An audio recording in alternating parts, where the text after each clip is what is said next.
Dias diferentes em que nós vivemos, dias difíceis em que nós vivemos, dias que fica tão mais claro que nós estamos mais próximos do fim.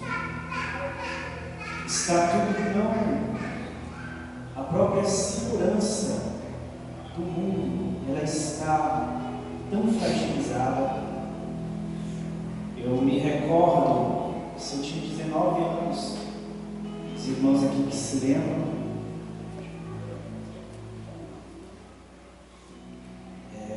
os irmãos aqui se lembram que em 11 de setembro, agora já vai fazer 22 anos, né, que isso aconteceu,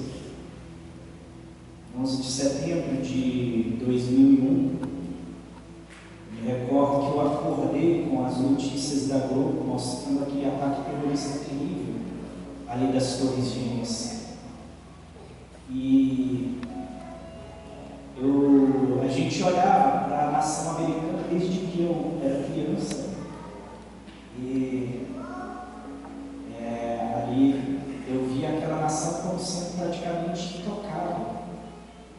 Porque qual país que teria coragem de enfrentar? Quando eu era menino, eu me recordo ainda, eu nasci ainda na época da Guerra Fria, né? A Guerra Fria, ela terminou ali no final da década de 80 e início da década de 90. E com a queda ali do Muro de Berlim, e a gente via uma nação extremamente poderosa, uma nação que utiliza, por exemplo, as armas nucleares como sendo o próprio projeto de autodefesa. Porque na época da Guerra Fria, segundo se computam, a nação americana tinha mais de 40 mil bombas nucleares. Um número que se reduziu para aproximadamente hoje 5.800 a 6.000 bombas nucleares. E quando a gente pensa que aquela nação, quem teria coragem de atacar uma nação que tem tantas bombas nucleares? Quem teria coragem de fazer um ataque direto? E aí, no início dos anos 2000, surge um novo inimigo, né? Um inimigo que não tem preocupação com a própria vida, porque aqueles 5 países que detêm a cadeira permanente ali na ONU, no Conselho de Segurança da ONU, que é a França, a Inglaterra, a Rússia, a China e os Estados Unidos, esses 5 países, eles detêm esse poder, inclusive de veto, por conta do poderio militar deles, por eles terem bombas atômicas.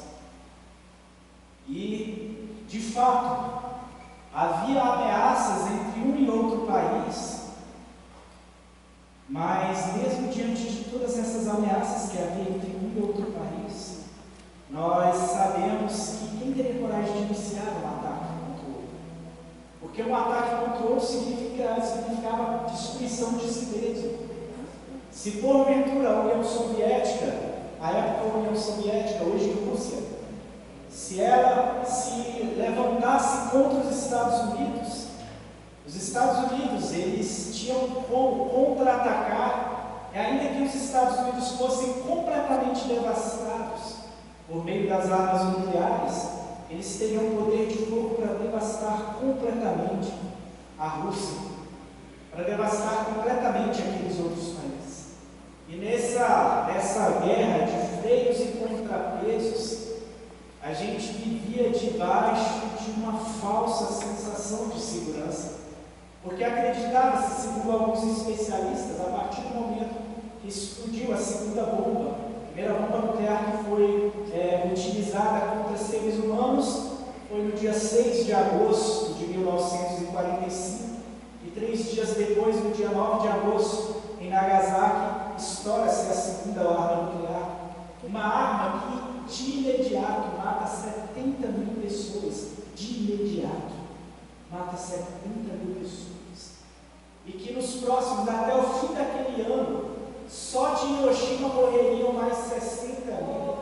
Nós temos aí 130 mil pessoas, aproximadamente, a população de Gama dizimada por uma única arma, por uma única explosão.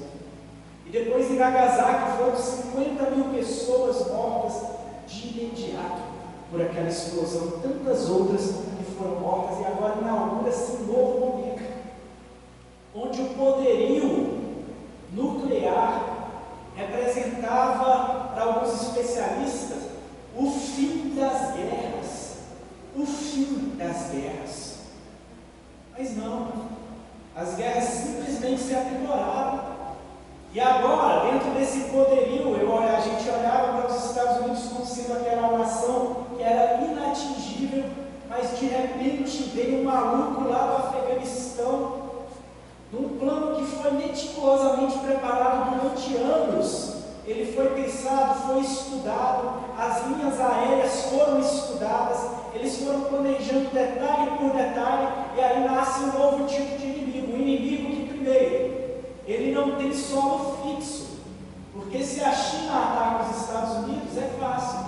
Os Estados Unidos sabem onde a China começa e onde a China termina, então dá para contra-atacar. Se a Rússia ataca os Estados Unidos sabem onde começa a Rússia, onde termina a Rússia, dá para contra-atacar. E aí nós chegamos num tempo onde nasce um inimigo que não dá praticamente para encontrá-lo. Ele é um inimigo quase que fantasma, que ele nasce dentro de ideologias e que ele não está nem aí se porventura povos, nações, crianças forem dizimadas por um ataque nuclear. E nós vivemos dias, amados, em que é debaixo desse pavor é que nós enfrentamos. Porque hoje nós sabemos que são poucos países que detêm armas nucleares. Já eu vou entrar aqui no assunto da pregação, mas é necessário que eu comece falando um pouco sobre isso, para você entender a insegurança que nós vivemos. Nós temos esses 5 países que eles assinaram esse tratado, que é França, Inglaterra, Estados Unidos, China e Rússia. Nós temos também a Índia, o Paquistão e Israel, que são 3 países que decidiram não assinar o tratado, e não assinando esse tratado, eles decidiram fazer para si bombas atômicas. E nós temos hoje o Irã, que trabalha em cima de pesquisas nucleares, apesar de ter assinado o tratado de não proliferação de armas nucleares. E nós temos também a Coreia do Norte, que, tendo assinado lá no passado o tratado, rompe esse tratado e hoje tem por volta de 30 armas nucleares. Mas uma tecnologia, a construção, a criação de uma tecnologia dessa, que desde 1945, aquele projeto Manhattan, que inclusive agora é tema de um filme, Oppenheimer, né? Que é o filme agora do Christian Nolan, que está nos cinemas, um filme que conta a criação da bomba atômica, a criação do projeto da bomba atômica, e o quanto que aquilo marcou a vida de um cientista. Porque imagina só, você em cima de um projeto que antes se poderia produzir energia renovável, que poderia produzir energia elétrica, que poderia trazer tantas coisas boas, mas agora esse projeto precisa ser utilizado para fins militares, porque segundo Einstein, os alemães já estavam extremamente à frente na criação desse poderio. E o mundo poderia chegar ao fim. Imagina se isso cai na mão dos nazistas. Naquela época ficou claro quem era do bem e quem era do mal e quem era mais ou menos do bem. Chegamos a dias como hoje, que projetos como estes podem cair nas mãos de homens que são extremamente perigosos e que não têm um pingo de medo com as consequências de uma certa ameaça à segurança mundial. Eu quero dizer isso para você, porque Paulo, ele disse que nos últimos dias nós teríamos uma falsa sensação de segurança. Quando disserem, está tudo tranquilo, há paz e segurança, haverá repentina aprovação, repentina destruição. Isso, na época de Paulo, era impensável há 2000 anos atrás. Por que eu quero te dizer isso? Porque isso sendo impensável há 2000 anos atrás, já tinha sido concebido pelo Espírito Santo e dado ao apóstolo dos gentios. E só fatos como estes, que foram revelados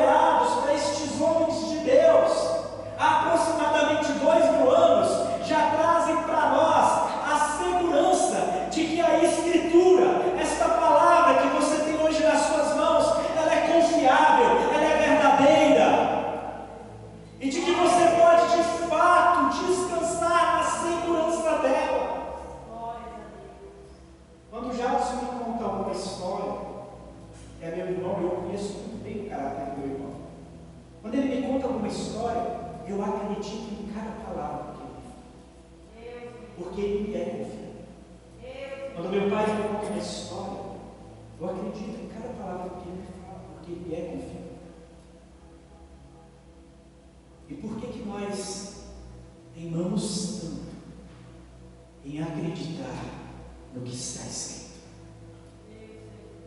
Por que nós temos tanta dificuldade, sendo que tudo que foi revelado há tanto tempo atrás, ele se concretizando, linha a linha, ponto a ponto, detalhe a detalhe, ele se concretizando. Paulo, em 2 Coríntios, no capítulo 12, eu queria que você abrisse. Em 2 Coríntios, capítulo 12, Paulo ele inicia uma defesa do seu apostolado. Já você vai entender porque eu falei disso tudo isso e vou ler um texto que parece que não tem nada a ver. Já você vai entender. Paulo ele diz o seguinte, 2 Coríntios, no capítulo 12. Quando ele está diante ali, a igreja de Corinto, eles começaram a se submeter às palavras de apóstolos que não eram confiáveis, às palavras de homens que não detinham um caráter de confiança. Mas aqueles homens eram extremamente subversivos. E eles traduziam aquilo que falavam numa eloquência ímpar, numa eloquência peculiar. E enquanto eles traduziam isso, eles conseguiam levar um monte de gente na sua barra. E aí é por isso que Paulo ele inicia o que ele chama de ato de loucura do próprio ser dele, que é a defesa do seu apostolado. Ele diz o seguinte: será que eu fiquei louco de ter que defender o que não seria necessário defender? Será que eu fiquei maluco com isso? E aí ele inicia o texto de 2 Coríntios capítulo 12 dizendo o seguinte: se é necessário que eu me glorie, ainda que não me convém gloriar-me, bastarei as visões e revelações do Senhor, porque eu conheço um homem em Cristo que há 14 anos foi arrebatado até o terceiro céu, se no corpo ou fora do corpo eu não sei, Deus o sabe. E sei que o tal homem, se no corpo ou fora do corpo eu não sei, Deus o sabe, foi arrebatado ao paraíso e ouviu palavras que são impossíveis de se pronunciar, palavras infaláveis, palavras inefáveis, as quais não é lícito ao homem referir. E de tal coisa me gloriarei, não, porém, de mim mesmo, salvo nas minhas fraquezas. Pois se eu vier a gloriar-me, não serei louco, porque direi a verdade, mas abstenho-me para que ninguém se preocupe comigo mais do que em mim vê ou de mim ouve. E para que não me ensoberbecesse com a grandeza das revelações, foi-me posto um espinho na carne, um mensageiro de Satanás para me esbofetear, a fim de que não me exalte. Por causa disso, 3 vezes pedi ao Senhor que eu afastasse de mim.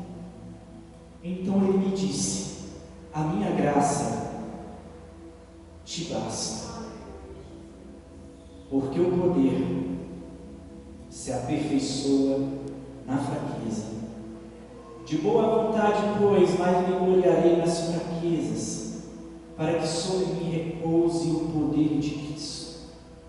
Pelo que sinto prazer nas fraquezas, nas injúrias, nas necessidades, nas perseguições, nas angústias, por amor de Cristo, porque quando sou fraco, então é que sou forte. Tenho tornado-me insensato, e isto me constrangestes a fazer. Eu devia ter sido louvado por vós, porquanto em nada fui inferior a estes tais apóstolos, ainda que eu nada tenha sido. Pois as credenciais do meu apostolado foram apresentadas no meio de vós, com toda persistência, por sinais, prodígios e poderes miraculosos. Porque em que tendes vós sido inferiores às demais igrejas, senão este fato de não vos ter sido pesado? Perdoai-me essa injustiça. Eis que, pela terceira vez, estou pronto a ir ter convosco, e não vos serei pesado, pois não vou atrás dos vossos bens, mas eu procuro a vós outros. Pois não devem os filhos entesourar para os pais, mas os pais para os filhos. É como Paulo declara a sua paternidade para cada um daqueles. E aí ele continua dizendo: eu de boa vontade me gastarei e ainda me deixarei gastar em prol da vossa alma. Se mais vos amo, serei menos amado. Pois seja assim, eu não vos fui pesado, porém sendo astuto vos prendi com dó. Porventura vos explorei por intermédio de algum daqueles que vos enviei. Eu paro por aqui, este texto. Eu acho impressionante que a palavra de confiabilidade que havia no apóstolo, que, tendo chegado à igreja de Corinto, a amou como um pai ama a um filho.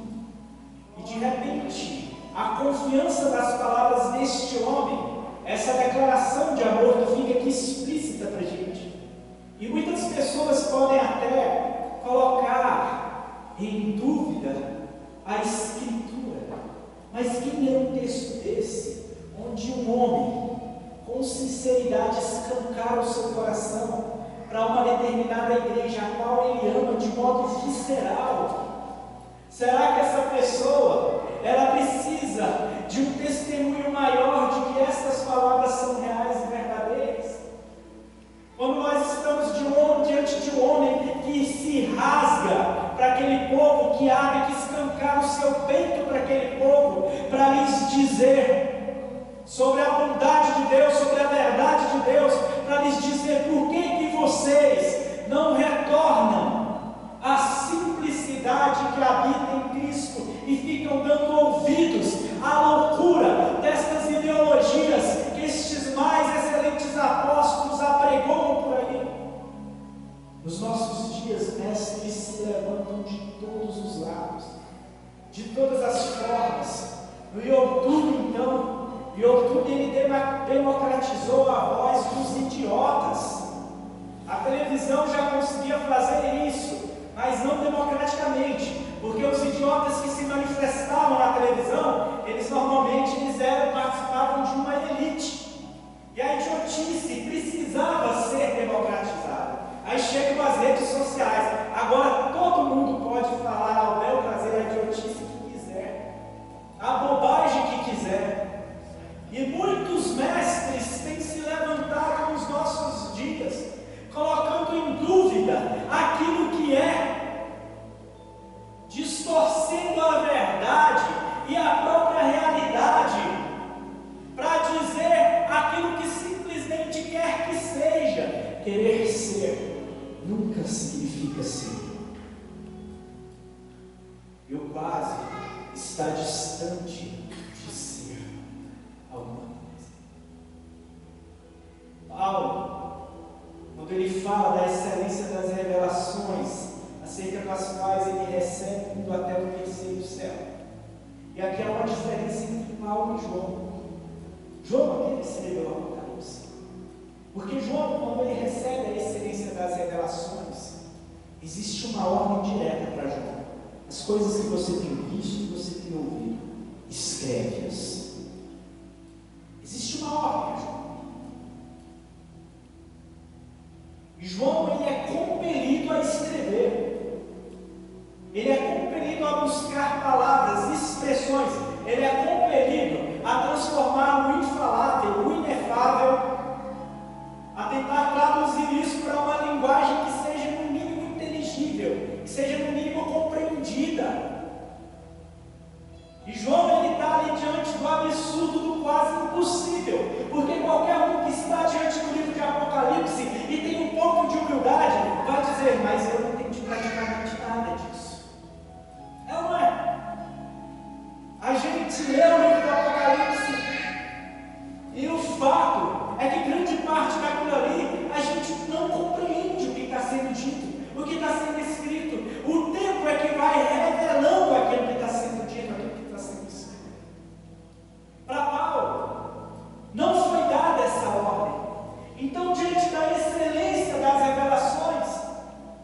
E diante das palavras e dos conceitos que para ele era impossível que ele pegasse aquilo e transformasse em algo que fosse possível para o nosso intelecto absorver.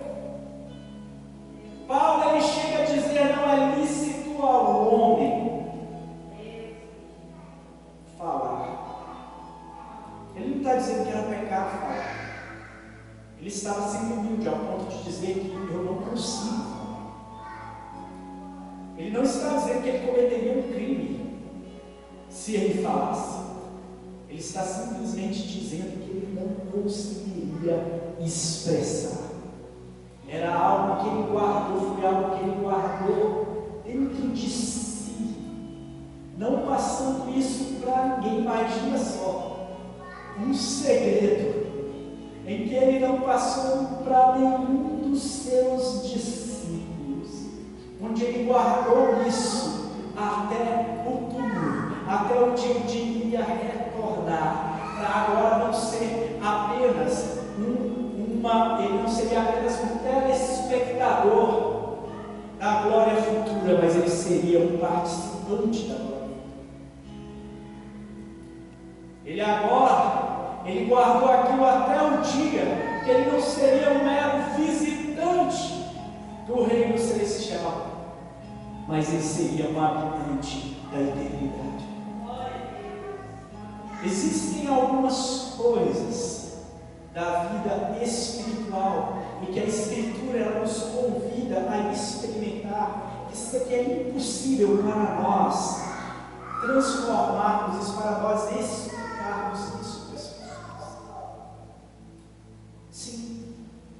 Alguém aqui consegue descrever o sabor de uma maçã? Alguém aqui consegue descrever o sabor de uma manga? Explica.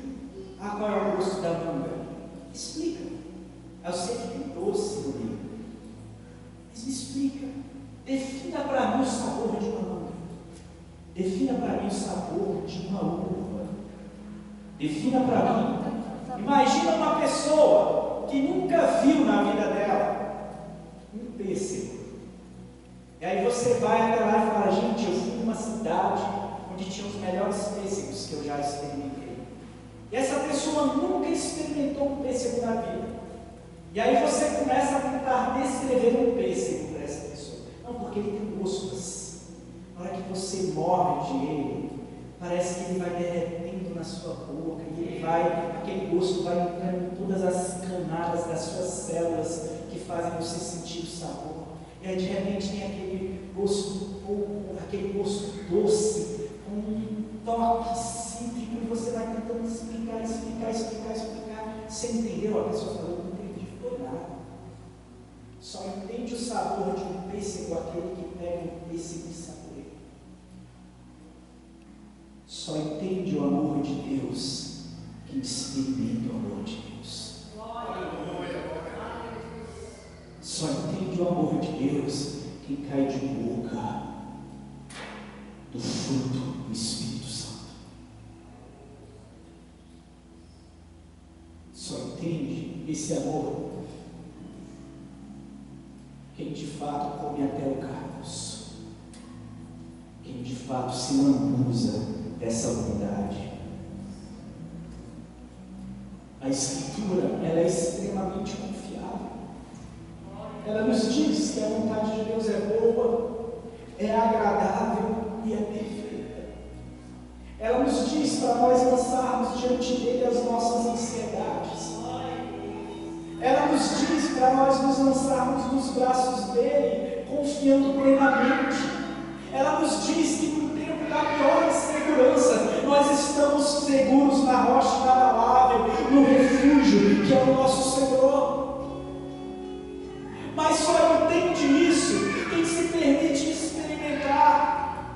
Você precisa dar um passo de confiança na experiência daquilo que o Senhor está te dizendo que é verdade. Se eu sou capaz de acreditar nas palavras do meu irmão, se eu sou capaz de acreditar nas palavras do meu pai, por que eu não sou capaz de experimentar a boa, agradável e perfeita vontade do Senhor?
uma toga,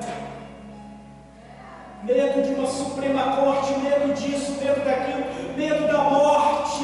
Ó morte, onde está o teu aguilhão, onde está o teu poder? Tragada foi a morte pela vitória, e Paulo nos deixa claro que Cristo ressuscitou dos mortos e apareceu a face diante dele. É este homem aqui, com essas palavras confiáveis, que nos traz e nos diz isso. O Jean falou aqui na mesa, quando nós descobrimos, quando foi dito para a gente, sua mãe estava doente, e até foi feito um grupo, que a gente ficava 24 horas orando, para que o Senhor pudesse curá-la. Nosso coração ele ficou extremamente consternado diante daquilo que é a mesa. A falta que o sorriso dela faz aqui no nosso meio, né? Aquela gargalhada gostosa. A nossa convicção é que de fato nós já estamos lá com ela. Nossa convicção é que de fato o Senhor já nos glorificou do mesmo jeito que glorificou a tua mãe. O que nós estamos passando aqui é apenas uma projeção simples. Nós estamos passando aqui apenas algo que é nebuloso, porque nós hoje ainda vemos como que por aquele espelho de bronze polido, onde a gente não consegue alcançar a real feição, a real característica da sua face, mas um dia nós o conheceremos tal como Ele nos conhece. Um dia, essa carne aqui, que é tão frágil, ela vai ser desfeita como que por um açúcar.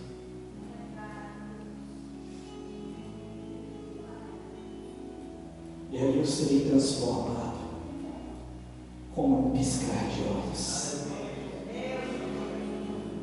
revestido de novo corpo glorioso, adentrarei a eternidade junto com o meu Senhor.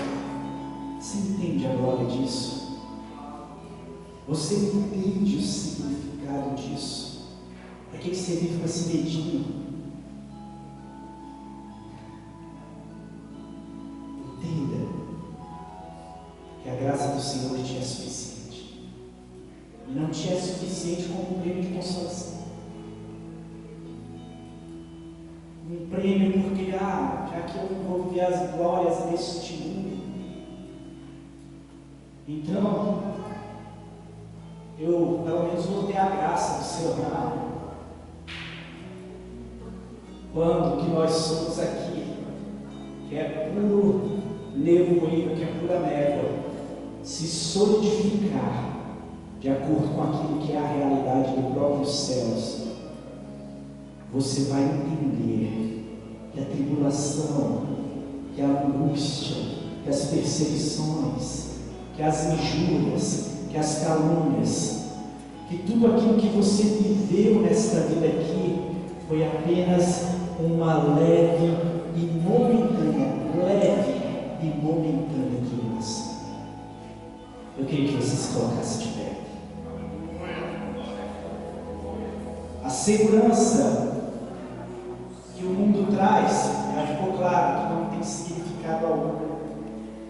A nossa paz é extremamente fácil. A segurança que o Senhor te traz, ela é absoluta e dura para a eternidade.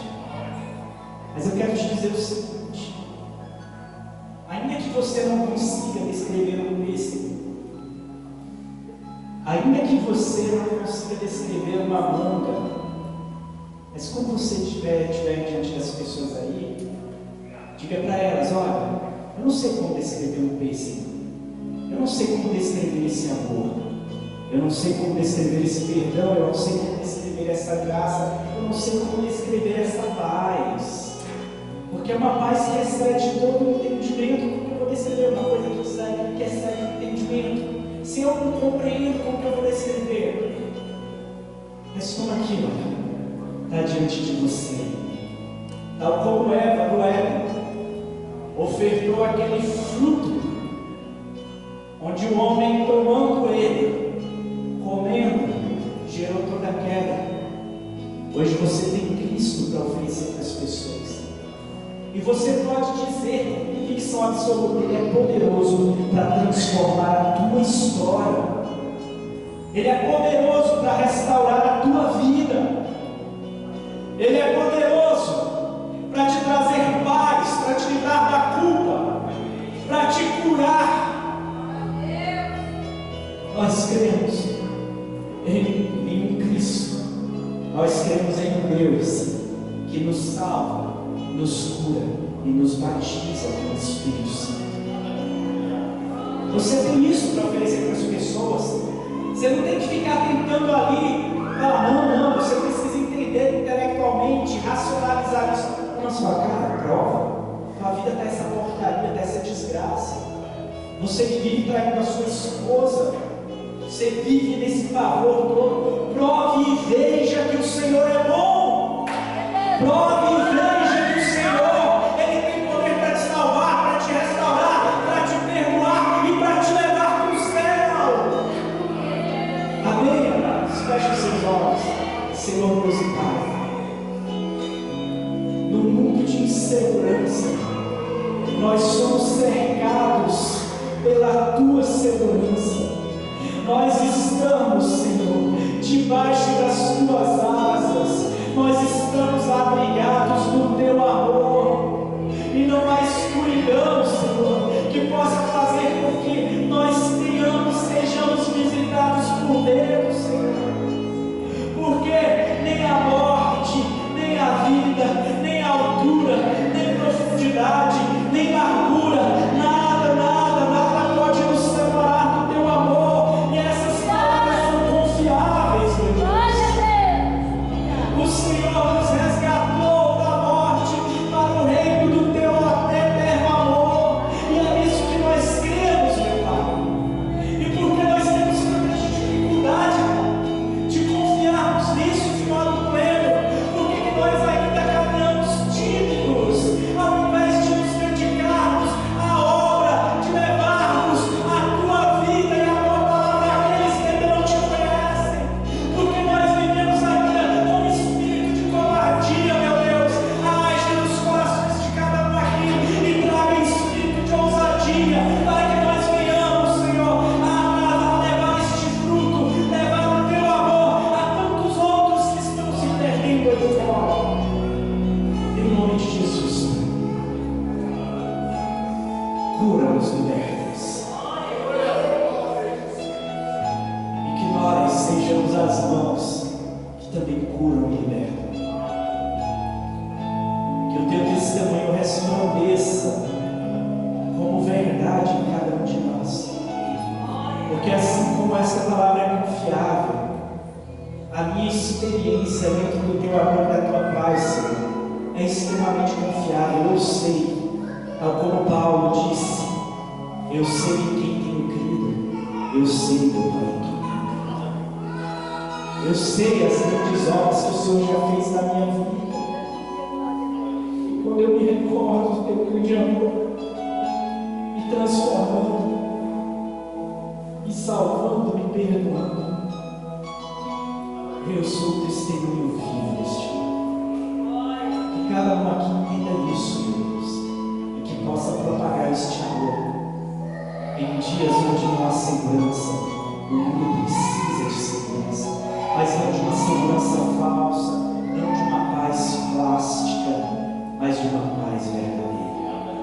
Te agradeço, Senhor, em nome de Jesus. Amém.